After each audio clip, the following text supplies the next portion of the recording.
Where does the narcissist end and where do we begin? You've read about enmeshment. Well, now it's our problem. Once we become educated on all the different aspects of their personality disorder and how it affected us, now we're responsible for healing ourselves and getting out from underneath their influence, their tyranny, their torture. In 2017, that's the last time I went to a particular dentist nearby. Um, with lots of student loans and credit cards and financial problems, I went to, I guess you could call him a discount dentist, even though he's a fully legit dentist, but he does take Medicaid. He works with people who can't always afford the more expensive treatments, and he's excellent. So in 2017, I went to this doctor, and he looked in my mouth, and he said, "You have an abscess. That's empty space that is now full of bacteria. This kind of infection can spread, and in rare instances, it can kill you. It can spread to your heart. But it's definitely not healthy to have a jaw infection. You've had a lot of bone loss." Then he wiggled some other teeth. He's like, "This loose, this is loose, this is loose." He's like, you have a lot of gum issues happening here." And he gave me a deep clean. That's when they numb you up. They have to clean underneath to try to get all the bacteria out. He did that, I think, 2 separate times. Always charging me an affordable rate. Me struggling. Me with my rotten, stinky, germ mouth. I used to stand in the shower and blast it's not a water pick, what do you call it, the shower head, blast my mouth because my gums were always itchy, and it felt really good to massage them with the shower head.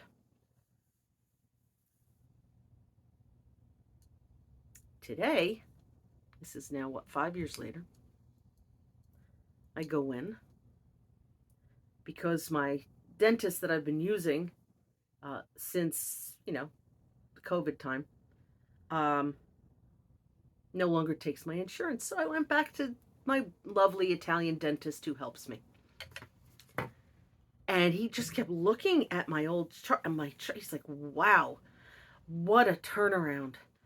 I mean, really, you have come so far. There's no looseness in your mouth. You have bone loss, but you've handled it. You have the implant in there." Yeah, getting a dental implant. No insurance helps you with that. It was just a lot of money and a lot of pain, and it took me 2 bone grafts to get any kind of bone to grow in there. It was rough. And of course, my dad passed. I took my portion of the money. I got braces, whitening. But he was just so impressed with the anatomy of my teeth and how far I'd come. I'm thinking, it's not like what did I do that, would merit me this praise of how wonderful my mouth is? I stopped letting my mother's karma, my mother's situation define me. My mother is couchbound because when I was taking her to the orthopedist years ago, and he said, "Well, these problems will only get worse. You need surgeries, you need this, you need that." And she just refused to get any kind of care. "I don't want to be bothered with that. I don't need any surgery." Well, now, her arthritis is so bad and her legs are deformed, and you can't put a 99-year-old under anesthesia. She missed the window of when she could have gotten help. All right, that's her problem. That's her choice. I give her dignity to choose how she wants to live and conduct her body. But whenever I wanted to go and do something for my health, read Diary of a Fat Girl, read my book, and how not lovely she was about my weight loss surgery. not supportive. And then a few years after that, I had both knees replaced. She was not supportive of that either. I guess that was the beginning of me saying, screw you. I want to live. And she would always say, what do you want to do? You want to live a pain-free life? Nobody lives a pain-free life. Well, I don't expect life to be pain-free, but if there's something I can do to make walking possible, to not be in agony while I walk, maybe I should go ahead and do that. So I did. I guess that was the beginning of a trend. So my father passed, God rest his soul, in 2020, and he left me some money. I took care of my mouth. This whole business with the abscess and the implant, and it was just a lot. But I did it.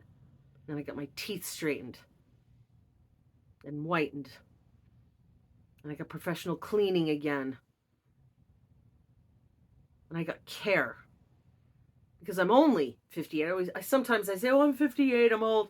No, I am only 58. And I would like to live the next however many years God will give me. I would like to live them as comfortable as I can. That's just normal and healthy. Her choice of, I don't need this, I don't need that. And I'm sure you have old relatives. They don't always have to be narcissists to say things like, I don't want to be bothered with all that surgery and all that this and that.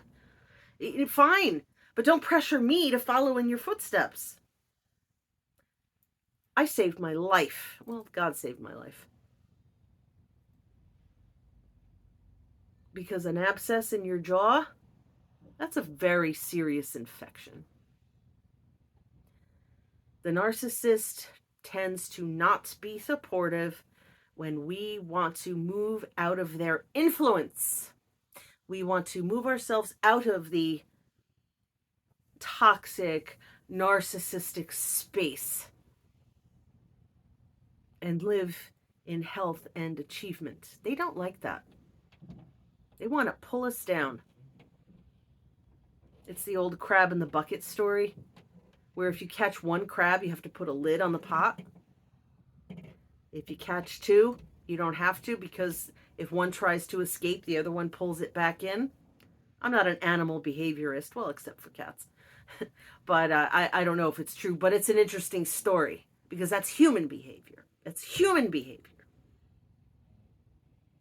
People want to keep us in a type of familiarity zone.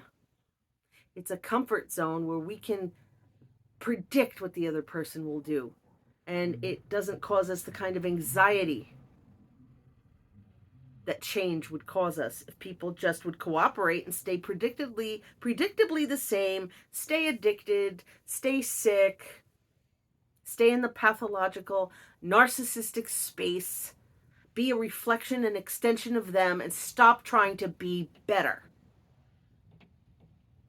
And sometimes she'll still make little comments. It's not going to sound like much, but she'll say, look at those beautiful teeth, Leaves. Yeah, look at those beautiful teeth. I did that for myself. She has dentures. Why? Because when she was in, I don't know, her 30s, I guess? I mean, that's what you did. Her sisters had dentures too. I don't know what was going on back then. Maybe that was the only option, but she was young when she got her dentures. So, and she has been missing a front tooth on one of the dentures for years. And I stopped asking, Mom, let me take that to a good dentist, and they'll just cement it back on for you. They'll match it. They'll cement it. No. You can't see Star-Lord. He just came to lay down. You're very large. Go up on the sofa. Up on the sofa. Stop making noises like you're in pain. You're not in pain. If she wouldn't let me fix the broken tooth, she would much rather. This is who I live with. Really. No, no, because she wants to play pathetic mama. Pathetic mama doesn't get her teeth fixed. Oh, well, no, I mean, I just sacrifice for everyone else. My daughter has beautiful teeth. Poor mama. Well, F you, poor mama.